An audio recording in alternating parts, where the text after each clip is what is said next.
What's going on, everyone? Welcome to episode 27 of the Hip Hop Orchestra Presents, and I'm joined by someone incredibly inspirational to me, my brother Pino Producer, who's the co-founder of Instros Only. How you doing, man? You all right?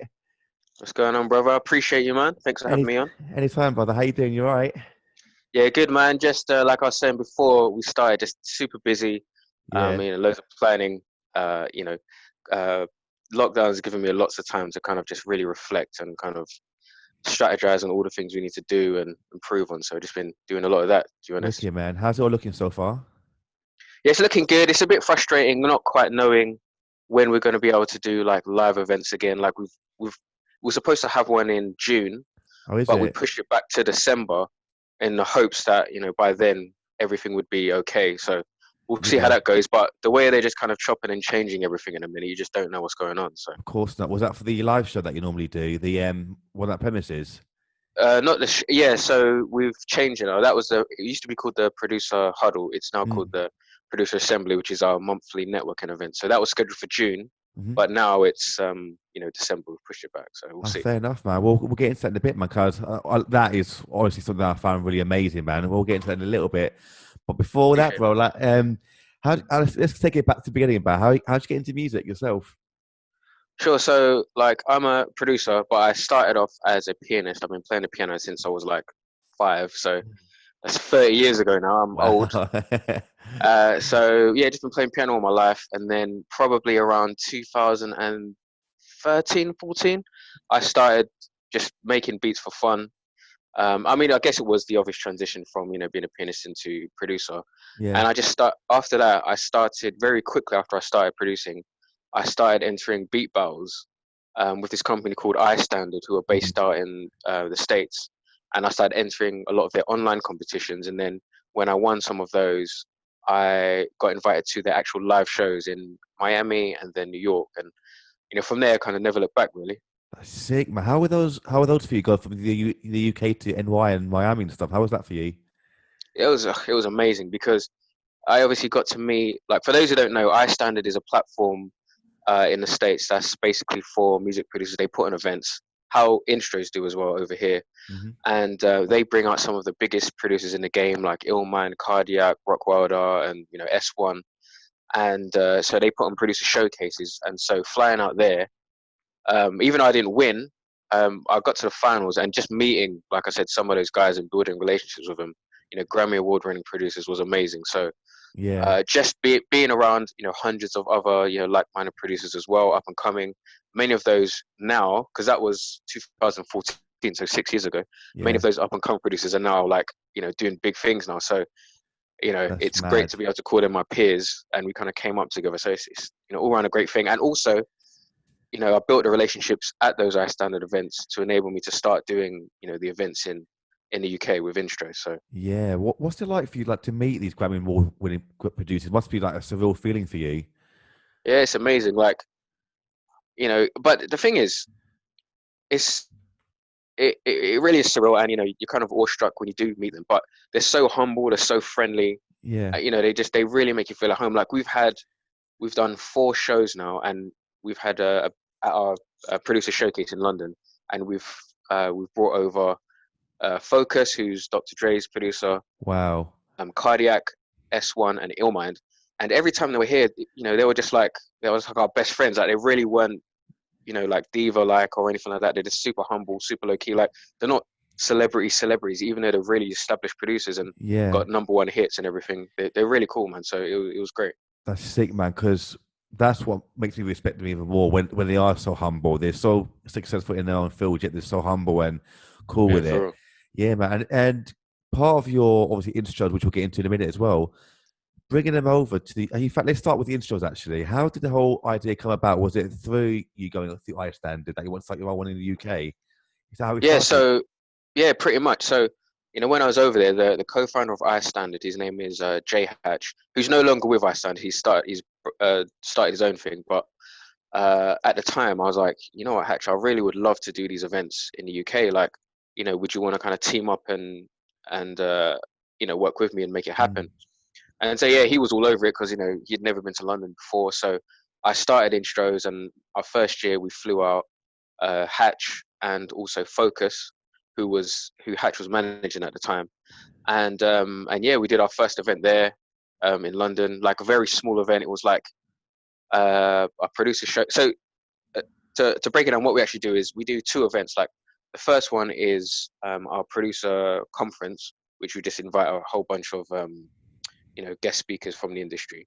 Where we just do a couple of panels throughout the day, and then on day two we do our producer showcase, which is basically like the X Factor for producers, where we have like 20 or so producers from around Europe compete for the chance to win big prizes. And they get up on stage, play some of their tracks, and then they get a score, and then the person with the high score wins basically. And our guest judge in the first one was Focus and Hatch, and also Flukes from Crazy Cousins. We always have a UK judge as well. Yeah. And it was a very small event. We did it in Bird in Smithfield, which is like a small bar in Farringdon, and there must have been like 30 or 40 people there. Fast forward to now, last year we were doing 200-300 people at our events. It's just Wow. it's been great to see the growth. That's mad. Yeah. So yeah, it's going really well. Really, looking forward to the future. Just like I said, gutted that the pandemic's really slowed down what we had planned for this year. So Of course, but bro, it is what it is. Of course it is, man. Yeah, because obviously I've been to a lot of your shows. I've known you for years, man, and what you do every month and all the time is incredible. And I got Appreciate it, man. anytime, man. Like I really admire what you do, man, because what the opportunity you give producers and so forth is incredible. And bringing, like you said, these like massive Grammy Award Winning producers over to the UK for UK producers to work with and get kind of feedback from is unreal. And Yeah. I've always kind of wondered how you do that. I mean, how difficult is it for you to organize so many things at the same time? Oh, mate, like, don't get me started. It's just, like, obviously logistically, just bringing them over, planning, like, the full itinerary of what to do when they're here, because you can't just obviously bring them over, let them do the event, and then just let them wander around on their own. You have to proper, take care of them, and treat them like the celebrities that they are.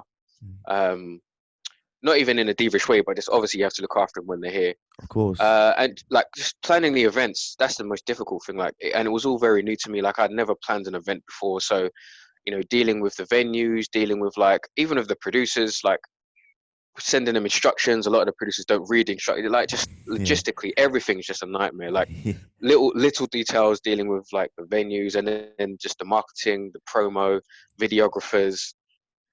Everything. It's just it was a steep learning curve, and we didn't always get it right, but you learn as you go, you learn on the job, and I've still got a lot to learn, but I'm a much obviously better at it now than I was back then. And as we grow our events, there's going to be more steeper learning curves, because we hope to go from smallish kind of venue, like 200-300 venues, to big arenas. Like we're really looking to take the showcase to like, I hate to keep comparing it to X Factor, but X Factor levels, to where we're in like 1,000+ seat arenas. Yeah, but that and will bringing be sick, even man. bigger judges. So of course, man. yeah, And man. that's So because doing that sort of thing, I feel, is so needed in the country, because I've always seen obviously these sort of events happening in the US, but not much here. And that's why I thought what you do is fantastic, man. And the kind of goals that you have to make it kind of X Factor size is brilliant, man. And I've always wanted to ask actually what your kind of dreams were for Instros Only, and for that is amazing. And for this probably pandemic, that's kind of slowed everything down. That's such a shame. But yeah. how have you found working from home now, going from doing so much with all these events to working from home now? Well, because obviously we're an events company, so it's pretty much put a screeching halt to everything that we're doing.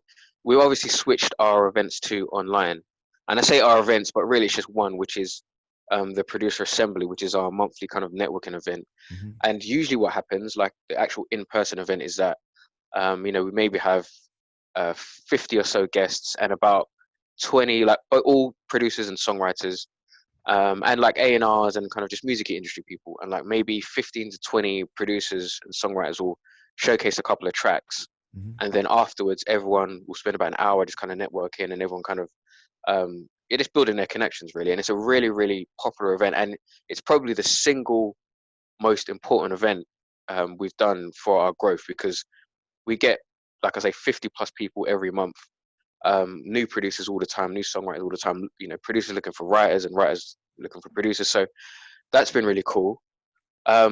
so we've switched that to online, and we obviously just do it via Zoom, which is Mm. great. And we've been able to like reach more people because it's online. But there's nothing like an online in-person event. You actually meet people face to face. It's much better. So, like I say, we're looking forward to the picking it back up in December. But Yeah, to go back to your question about like what the dreams are for Instros, like the events side of, and it's funny you ask that because the event side is just one half. So yeah, what we've always been planning as well, like there's speaking of our like plans are like twofold. So the first one is obviously building the events side of it to X Factor levels, but the second half is actually releasing music, and the events are kind of a gateway to bring in a pool of talent for producers and writers. And now we've probably had thousands of producers and writers come through our doors, and we're actually going to start using that pool of talent to start releasing records. So we were supposed to start doing that this year, but obviously, like I said, it's come to a halt. But we're still. I've actually got a recording session this weekend. We're working on some of the singles now, but basically, we're doing something what's called the Instros Collective, and it's just some of the producers and writers from the camp starting releasing records as an artist, which is the Instros Collective. So kind of like a DJ Khaled thing. So it would be yeah. like Instros Collective featuring, and then whoever the artist is on the record would be on there. So we've got our first couple of sessions this week, and we're going to start releasing records at the top of next year. So really excited about that as well. That's Because sick, at the end of man. the day, events are great and a great way to kind of get yourself established and notoriety. But the end game is making records and making hopefully number ones or Yeah, so that's what we're looking to do. that's Sorry to sick. waffle on. I know that was like a stupidly long answer. No, I love it when people waffle on. I love it. Look, I wanted to ask, like, would you kind of make a sort of label from your intros only? Do you think? Like, Yeah, that's essentially what we're doing, like, but just yeah, on, a single by single basis. So, we'll have like, so our first single, um, we'll have like an artist on there, and then all of the producers that made the record will be obviously from the Intros camp, and it'll be, like I say, Intros Collective featuring whoever the artist is, and it sick. will just be on a single by single basis. So we're not really trying to sign anyone as of yet. Or we want to grow and build our kind of brand first before we start doing that. But certainly within the next couple of years, Of course, man. we're looking to become a fully fledged label where we actually sign artists and producers. But for right now, it's just a lot easier to just do it single by single. Of course, man. And would you say your kind of producer hurdles and assemblies are your kind of bread and butter for the time being? Would you say? Yeah, well, the producer assembly is now the huddle is now the assembly, so the Yeah. huddle So doesn't yeah, exist anymore. But yeah, but yeah, like in terms of just getting in a pool of talent, certainly in the UK anyway, because obviously we're based in London, and we do shows, we do events in other countries as well. Like go to France quite a lot as well. We've got a big kind of following there. But yeah, for sick. the most part, the networking ones are really popular because they're the most regular. Um, but the showcases do obviously bring in because a lot of the producers just want to come for the big shows and meet the big Yeah. producers that we bring over. So those are cool as well. But because we only do those once a year, it's the assemblies that really kind of get us going. Yeah, yeah. What's it like taking it from the UK to places like France? Is it like a completely different setup, or do you like literally take what you got here and take it over there and kind of slot it in quite easily? I would say quite easily, but it's Well, easy. It's made easier because we have like a lot of our guys, a lot of our producer guys now are from France. So yeah, my guy Black Bell and Lawless and people like that who are amazing producers. Obviously they're from France. They speak French, so and they have a lot of connections over there. So when we go over there, uh, they kind of translate for us, and obviously they bring their network to our events and stuff. So it's been easier in that sense. yeah. Also, we've had like our again guest judges in from France, like Tarek Azouz, who's produced for pretty much any big star you can name, and he comes to our events as well, which obviously helps bring the French kind of producers Mm, uh, to our events. So it's not been easy, but we're lucky to have like such a good group of guys that really help us out. that's amazing, man. How does it make you feel when like knowing that you're working with such amazing people around you, from the Grammy Award winnings to these amazing up and coming producers? How does that make you feel? It's really good, man. Honestly, it's really humbling. Like because I was essentially like a nobody when I started in the music industry, and I was able to bring straight away people like Focus and Cardiac over, and so yeah, not really having any credentials or anything. Do you know what I mean? So Yeah, I was so grateful. I'm still grateful for this day. I owe a big debt of gratitude to people like Jay Hatch who has all the connections in the world, from his iStandard days, and he was able to help me bring over, all of these guys, who, I've got relationships with now. Yeah. But yeah, I'm just very grateful, to be honest, man. Like I've still got a lot to do and to prove and to grow myself. So whenever I can get any of these guests over, it's extremely, humbling. Yeah, man. That's why I'm so proud of you, man. For like doing such amazing things in such a short amount of time as well. Is I respect you so much for that. So keep up the amazing work, brother. Honestly, it's amazing. Thanks, I And appreciate it, bro. anytime, man. And I was going to say, with J Hatch, has he been like kind of a mentor to you in terms of how to work with so many different things at the same time and how to set up your own business here? Yeah, 100%. Like, I tell him all the time, but without question, if it wasn't for Hatch, we wouldn't be where we are now.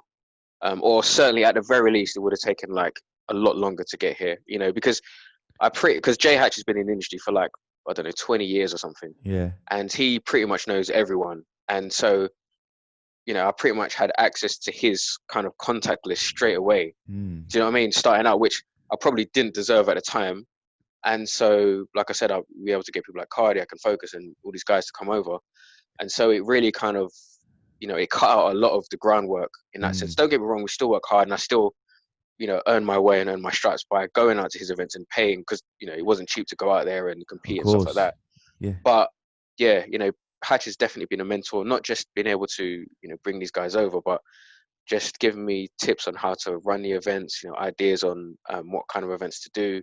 And as well, like I was super shy to do like public speaking because I host all of our events. Yeah. And like I'm a typical producer, like I'm such an introvert, it's not even funny. So the thought of like getting up in front of 50 people, 30 people, 100 people, 150 and speaking was just terrifying. And I actually remember the first show we did in 2016 where, like I said, there's probably about 40 people in the audience. I remember about an hour before it started and people started to come in, there was like a Subway, the food chain around the corner from the bar. So I went and sat in the Subway and I was with my guy Axe, shouts to my guy Axe. And I just got like super emotional and like I was super like worried because I was been through a lot of that year as well. Like my mother had passed like just, Oh, sorry. earlier in the year. So, I was just super emotional. I just started bawling and stuff. I was like, oh, I'm so nervous. I don't deserve to be here. What am I going to do? I can't host this event, blah, blah, blah. But yeah, I spoke to Axe and I spoke to Hatch and, Hatch has always been there to kind of just like, help me through stuff like that when I get nervous or whatever. And I still get nervous to this day, to be honest, bro. Like every time, even when I'm doing like our networking events, so, but anyway, I've gone off tangent, but yeah, Hatch has been like a great mentor for me and Yeah. I'm grateful to have him. I can imagine, man. I'm so sorry to about your mother, by the way, as well, bro. Honestly, And it's never easy, bro. it's never easy, man. But was that first event? Was it kind of that point where you think this is really happening now for me, or was it like sort of later down the line where you think, wow, this is actually really happening for me? Yeah, to be honest, like, because when you're doing it, like, you're so kind of just focused on making sure the event isn't rubbish and it goes well. Yeah. Like, you don't really have time to kind of soak it in. It's only afterwards, like the days after, weeks after, that you really kind of sit back and reflect and think, what, I'm really proud I did it. And like, the first event, like it wasn't so much that, oh wow, I've made it now. I'm Kanye West or whatever. It was more just because it was a very, like I said, a small scale event. It wasn't nothing special. It was more the fact of I actually did it. I'm proud of myself, and I got that kind of. I was addicted to the feeling of, doing something that I was scared to do, doing it, turning out well, and then kind of, because that's the biggest.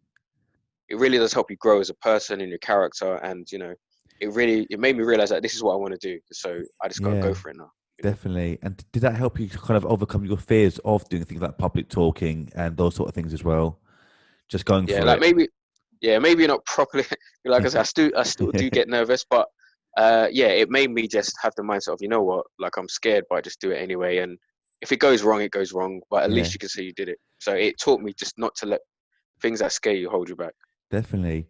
And and I still feel nervous now. Did you kind of get any kind of kind of like lessons beforehand of how to talk to do public talking? No, no, You know, no, I not just at go all. And straight that, into and it. yeah, that's what was scary because like again, like you've met Hatch before, right? Yeah, yeah. He's a natural. He's like a smooth talker. Because before he started in the music industry, he was like a worked for a big company, was like regional director or whatever. So he's got the gift of the gab. And And like, I'm not like that at all. Like I'd never done any kind of public speaking before. Like I said, I'm very much an introvert. So it was just thrown in the deep end and just like, you know what, just roll with it. Yeah, man. I didn't even practice on nothing. I just literally just said, you know what, fuck it, let's just Like go. it, yeah. But you see like a real natural to me though, because whenever I've been to your events, you just flow so easily. So I wouldn't have known that you were getting really nervous. Bro, it's all, I appreciate you saying that, but honestly, like inside, I'm just like, just crippled with nervousness. I'm telling you, whenever I But do an event. yeah, if you know what, I feel the exact same as well, bro. Because when I've done like public talking, yeah, I've been nervous as hell, but Yeah, like it's like we said earlier, bro. Just like just fuck it, just go for it, and it normally comes out really well. Because yeah, I'm normally like a really fast talker, as you know. Like I mumble to death, and I yeah. hate Me it. as well. Especially Yeah, when I'm nervous. yeah, hate it, man. But you know what? With a bit of practice, man, and the more you do, obviously, the better you get at it. So keep Yeah, up the amazing and work. Sorry. thanks. And I think it makes it easier, like because it's a room full of producers. Like if I had to do like a public speaking event to like I don't know a room full of I don't know doctors or whatever, I'd be like, oh shit. Yeah, But like credits like I feel a bit more comfortable, obviously in a room full of producers, and music's what I know, so it's not as bad. But it's still public speaking is public speaking, so it's always that nervous feeling that you get. definitely. And you must have got such amazing feedback from up and coming producers as well, and these amazing producers as well. How's that make you feel? Yeah, it's great. I mean, I get messages all the time about just thanks for putting on the events, and you know probably the biggest thing that we've achieved is like not so much bringing over big guests for them to meet, but it's having Instros really become the kind of hub in the UK for producers and songwriters to kind of meet up, because so many people have come to our events and kind of formed like whether little groups themselves or little collectives or just collaborating with each other and gone off and formed their own kind of writing teams and production teams and stuff like that, all Yeah. by coming through our events. And that's what we really wanted to do, establish ourselves as like the main hub, in the Mm. UK and beyond. As if you're a producer or a songwriter, you basically want to come into our network and start 100, meeting people, go to something to be. So that's what I'm really, really proud of. Like we still got a long way to go, and I don't even mean that in like a boastful way about being the main hub. It's just kind of what we're trying to achieve. yeah, definitely. Because I think I'm the same as you. I hate being boastful and sort of showing off in a way. But what your kind of mindset of wanting to be the best is I think the right way to think, man. Because like I said, man, earlier, what you're doing so far is flipping amazing. And in the few years you've been doing it, you've achieved so much. And I haven't seen, for me personally, I haven't seen anyone else really do that. That kind of Yeah, amazing. yeah. Look, Shall I go on? yeah, no. Yeah, firstly, thank you, man. Honestly, I appreciate it. And like, I kind of like, I'm really bad at taking compliments. Like and when you say we've done amazing things, like honestly, I still feel like we've got so much more to do. But Yeah. honestly, I appreciate it, bro. But with like, yeah, there's a few other events that kind of go on where just small other networking producer events. Some of them have been spin-offs from our ones. People that have come to our events and started their own thing, which is great. I mean, anything that can grow the culture is great. Yeah. And it's not even so much me trying to be, the best producer event company or whatever like that. It's literally just putting on the best shows that we possibly can. And, I'm not really focused on, anything else, just Yeah. as long as we're doing our job and we're putting on great events, that's all you really can do. And the rest will take care of itself. 100%.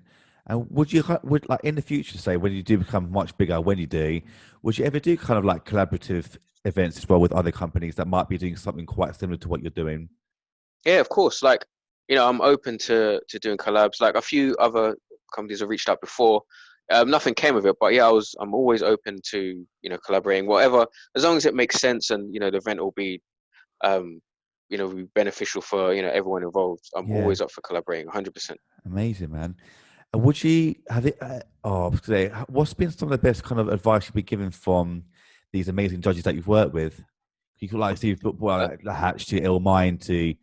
Cardiac, all these amazing producers. Have they given you some amazing feedback that you've remembered? What about our events or sort of like life But advice? both as well, both.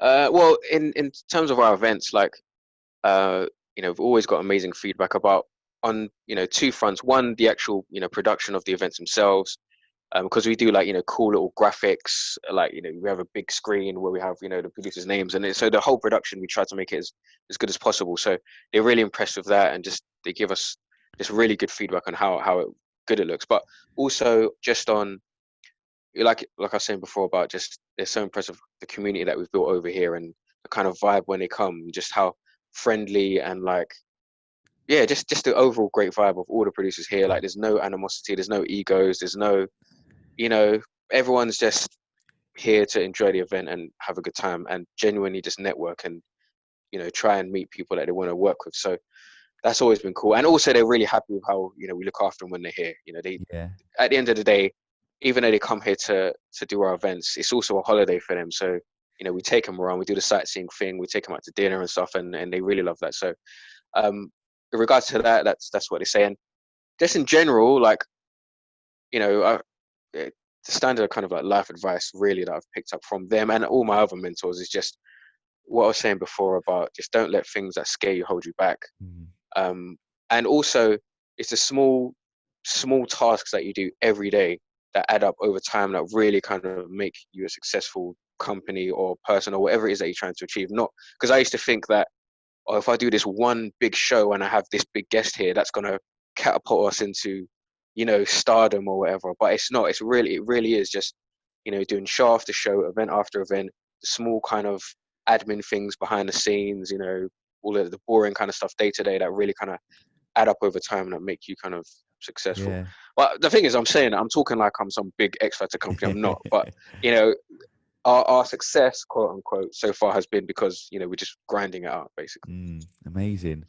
You know what? When it comes to the live shows, actually, with the producer sort of battles that you do, when the judges sort of judge the beats, have they kind of said things that might have thrown you thinking, "Oh, I didn't think of it that way," or Mm. do you kind of agree with everything they say? Yeah, like the good thing about the judges' feedback, firstly, like they never give any negative feedback. Like you'll never hear a judge say to a producer, "Oh, that was garbage," or you know, they always find, even if some, because once in a while some producer's beat might not be the greatest, and they'll always find a very positive way to to give them criticism. So they say, you know what, I like that, but you need to, maybe switch up the sounds and do X, Y, Z. So Yeah, it's always very positive. And yeah, like they, they kind of give you insight into, because they've worked with like the biggest artists, they kind of give you insight into, what these big artists might like, or how you should approach a record with these artists in mind, or, like Hatch in particular always says things like, don't make records that you hear on the radio now, because all these records were made 3-4 years ago. You have to mm, kind of be forward thinking when you're making music, and what's going to be hot in 4 or 5 years, start making it now, type of thing. So they definitely do give us valid gems like that. yeah. Do you still produce now as well at the moment, or are you too busy with what's happening? Yeah, I'm really bad. Like I haven't made a beat in God knows how long, because I'm really focusing on the events, but also I have my own sample pack company as well called Crazy Keys, where I make sample packs for producers, and so I spend a lot of my time just doing the making those.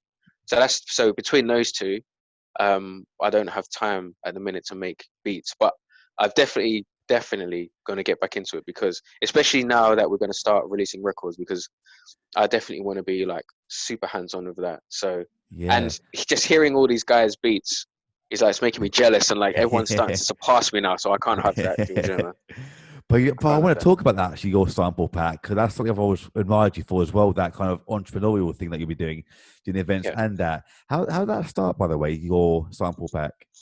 How did that all that come that about? yeah that started like maybe like a year or so before I started Instros, Mm, and to be honest, it's just always something I wanted to do. Like, so I used to obviously, like I said, I play the piano, and whenever I was making beats, um, like I'd do obviously a lot of piano stuff, and I'd always get producers hit me up and say, "Oh, Pino, you know what? I love your stuff. Can you play piano for me on this track?" And they'd send me tracks, and I'd do piano with it. And I thought to myself, well, and at that time, loop packs weren't so big, because, like I said, this was 2014, 15, yeah, and so it's not like it is now where everyone's got a loop pack. yeah, So I thought, you know what? Like, let me just start doing my own sample packs, and it's a lot easier and less stressful than having to kind of do loads of different piano uh, collaborations with producers.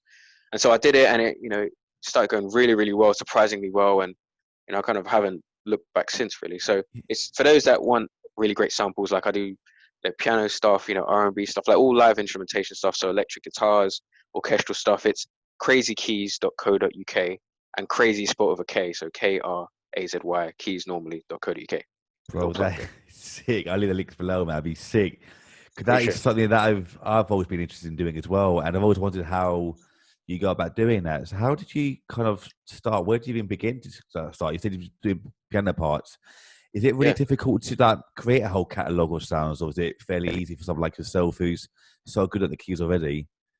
bro. Like someone like you, like with as much musicianship as you have, you do it.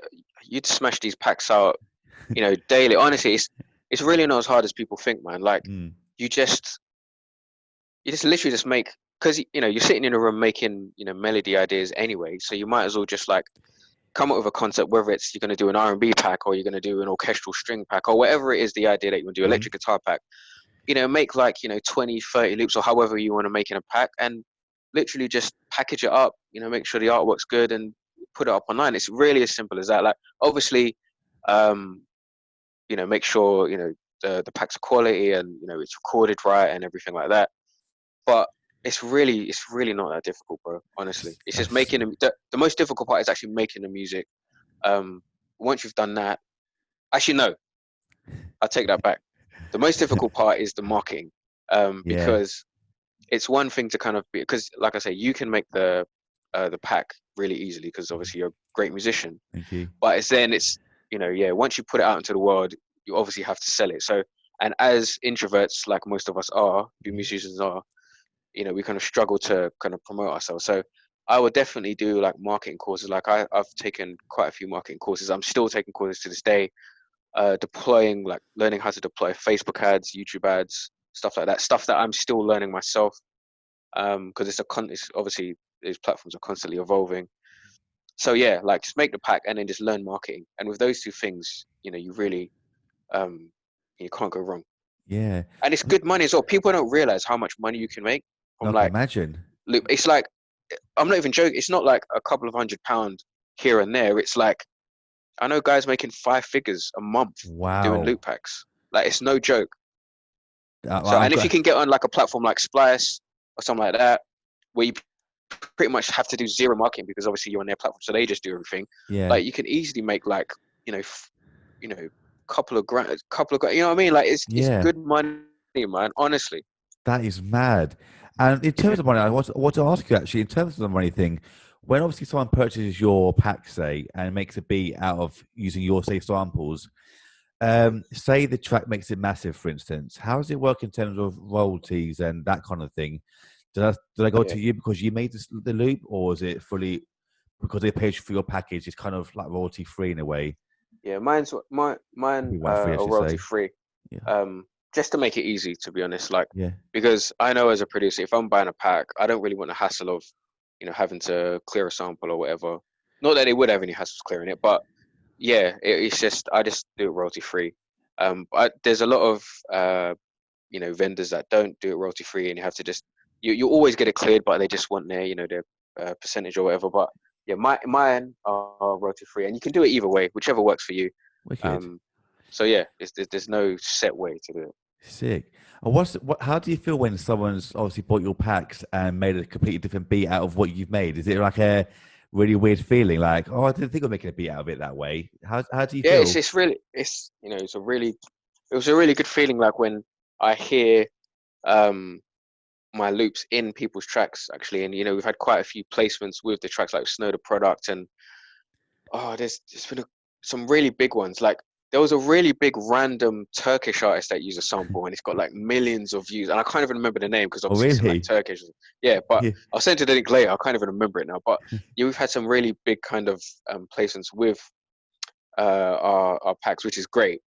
And but yeah, like because we supply, we don't. So I give them over these. So say for a piano loop, for example, I'll give them the piano loop itself, but I'll give them the MIDI so they can change it and manipulate as much as they want. So a lot of the times you can't even recognize it because they can change it up. But Yeah. yeah, when you do notice it, obviously it's a great feeling that people have used it. And I can imagine, man. That's sick. Would you ever do like a kind of competition within intros Mhm. with that kind of thing? Like use, say, these loops and see what we can make out of it for, say, next month's event? Would you ever do something like that? Yeah, we actually do. Well, not with Crazy Keys, but with the company Tracklib. Yeah, So we do a sample flip competition called the Sample Flip Throwdown, where we the producers download the sample from the Tracklib site, and they flip it, and the top three win prizes and stuff like that. That's an event that we've just started doing like last year, so that's really cool. But yeah, I will start doing it with Crazy Keys as well. But yeah, we initially started the event with Tracklib, which has been great because they're obviously a massive company, so yeah. that's been really cool. They're friends of ours now of Instro, so it's great to have them. That's sick, man. And when it comes to competitions as well, like how difficult is it to arrange these kind of package deals or competition wins for the producers? Oh, it's been fairly straightforward because up until last year, so the main prize if you win our producer showcase is that we fly you out to America Mm. to compete in what's called Beast of the Beats, which is an event that I Standard put on, and it's where like producers from all around the world compete. There is about 200 producers or so at their event, and the winner gets to work with like a top selling artist, like a really big artist. And so so the first prize is that, and because obviously J Hatch is co-founder of iStandard, that was always very straightforward. But we've had great sponsorship deals as well with Airbit. Shouts to what's from Airbit, like he'll give our winners like memberships to Airbit. We've had sponsors from Tracklib, Chaotica, Native Instruments, just giving away software and packages as well. So we've worked with a lot of the companies, the software companies you would expect that are involved with music production. So Yeah, it's all been fairly straightforward with the wicked, man. pricing.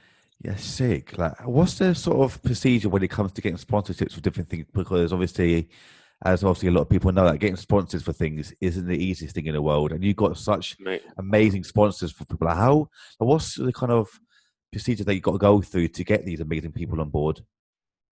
I'll tell you what, that's probably like the hardest thing that we've had to do. And there's no set answer, to be honest. Like, obviously if you relationships is like a big thing. If you know someone or know someone that knows someone at one of these places, that always helps. Like, again, like Hatches helps us get sponsorship from a lot of those companies I've named. Mhm. But otherwise, if you're approaching someone cold, which I've done like a million times, Yeah, you just kind of approach them with like obviously professional, and you have like your sponsorship deck mapped out. So you send them an official kind of document saying, like, these are the 2 or 3 levels of sponsorship. Level 1 is this, level 2 is this, level 3 is this. This is yeah, what we do. Intros only with company, blah blah. We think this can benefit you, blah blah blah blah. What you can offer them. Just present it in a way where first it's professional, but they see the value because everything's a value exchange. And so if a company feels like, what, if we did sponsor their event, we would get some good publicity from it or whatever they get from yeah. it. Mhm. So that's the best way. But it really is just keep trying, and yeah, relationships and just having something of value to offer is always the best way. Sick one, man. Like, who's been? Oh, well, like, kind of going on from there. Still with your shows. Like, who's been someone you've really admired growing up in terms of the production field? What who's had or just in general? But both actually, yeah, stuff from your shows and also growing up as well, whilst you're learning to be a producer as well. Who have you really Yeah, looked up to? growing up, 100%. My two favorite producers um, were Timberland and the Neptunes, without a shadow of a doubt. There's Yeah, obviously loads as well, that like Dr. Dre and but without a shadow of a doubt, Timberland and Neptunes, yeah, 100%. Totally, like, I'm convinced that if I was like a big producer, that those would be my sound, because I'm just so captivated by obviously their creativity. But those two growing up for sure.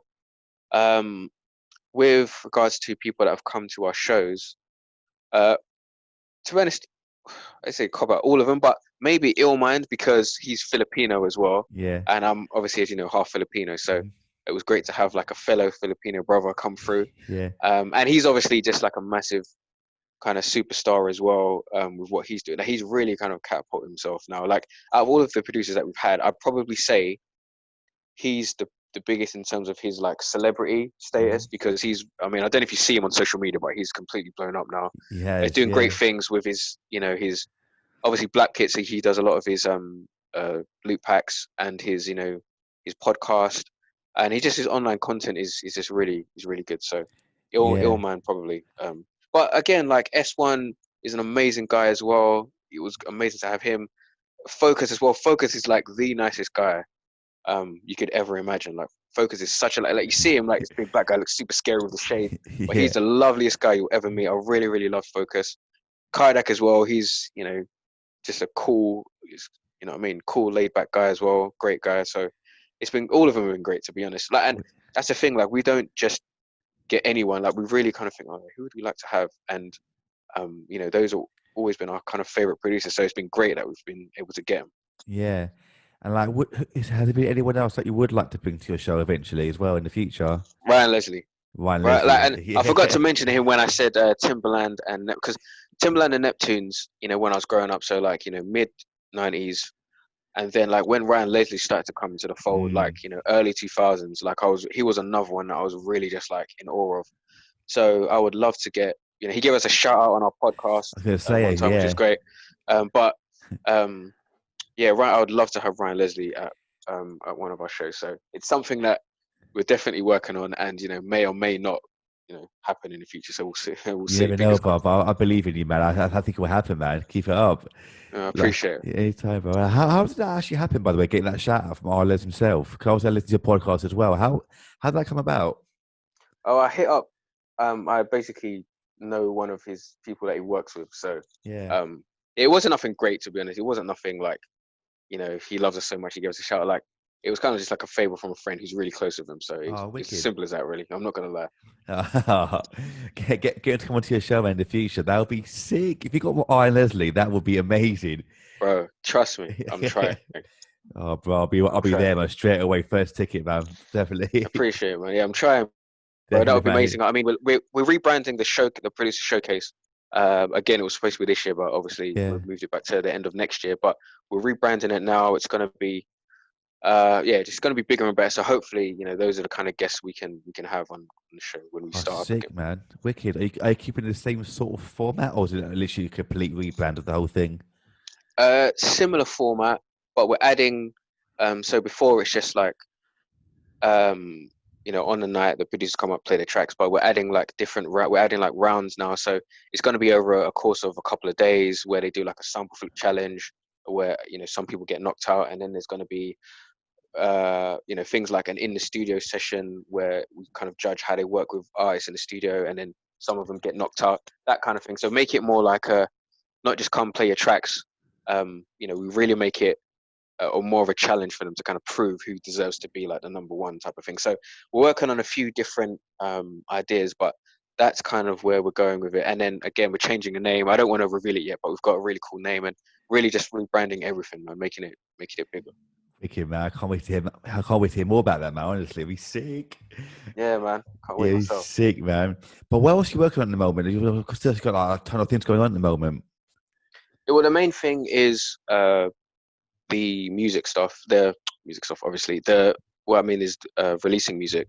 Yeah. So we're going to be releasing music from the top of next year. So I'm just getting together like the branding and all of the promo stuff for that. Like we're recording the songs as we speak, and we're going to do the music videos and all of that kind of stuff.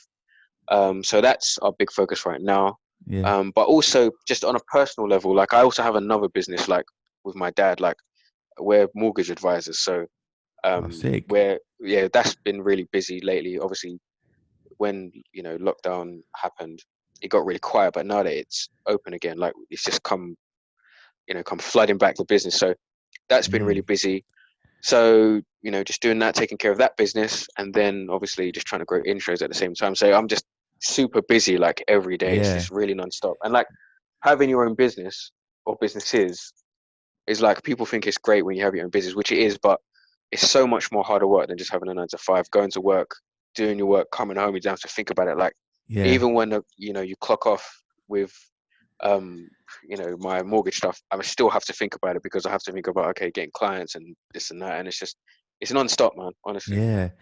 How do you kind of deal with that sort of immense workload that you're under at the moment?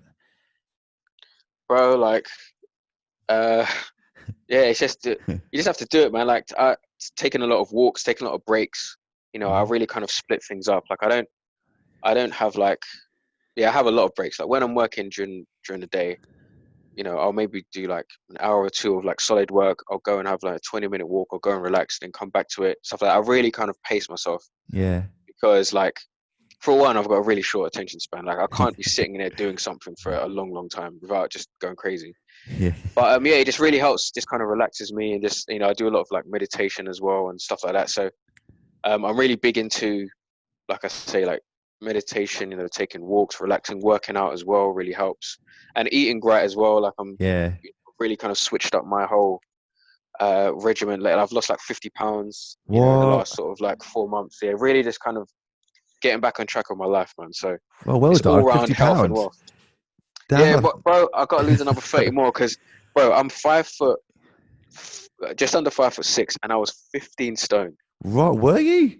I was 15 stone, and then now I'm 11 and a half stone. I want to get down to my fighting weight because I love boxing. I want to get down to my Yeah. fighting weight of 10 stone. So Oh, I've got like, wow. 20 odd pounds to go. So Bro, that's almost there. amazing, man. Well done.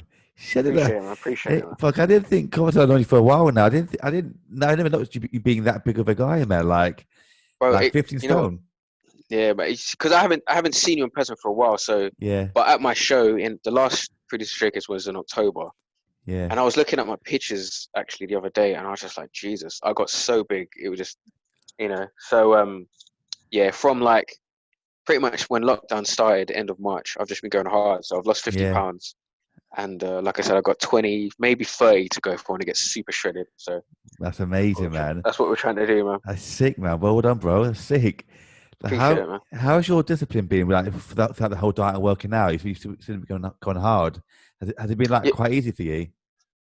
I don't know about easy, but it's just getting into a rhythm. Like, Mm. what's been because to be honest, I do it every year. Like every year, I'll balloon up to just a ridiculous weight, and then I'll just you know lose it again. So I do that kind of year in year out. So by now, I know kind of what I have to do. Like I know what foods I have to eat. I know what workouts I have to do to get in shape. So it's easy in that sense, but it's difficult in a sense of just sticking to it because Yeah. obviously, I have a big appetite. I love desserts and I love my food. So, but yeah, I mean, lockdown has made it easier somewhat because I work from home and I don't have to go anywhere. So, Yeah. I'm not tempted to kind of, when I'm out, have the burgers and fries and all that other good stuff. So, Yeah, man. so yeah, it's been cool, man. Just getting into a rhythm, and just doing it, man. And seeing the results always helps. Wicked, man. Keep up, bro. That's sick. Well done. Thanks, man. Thanks, Anytime, bro. man. But you know what? Before we actually go, what have been some of the sort of best lessons you've learned since starting intros Um, oh man.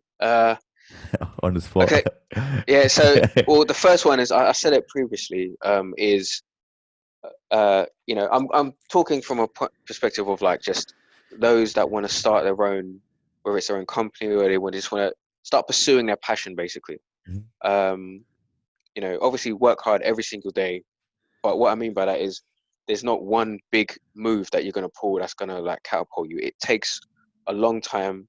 Always like think of it as a long game, not just like, okay, if I do this for a couple of months, I'm gonna, blow up overnight. It takes a long time of like every day you got to do the small tasks that eventually lead to, the big thing at the end of the tunnel. So think of it as you're in it for the long game, not like it's not a quick thing at all.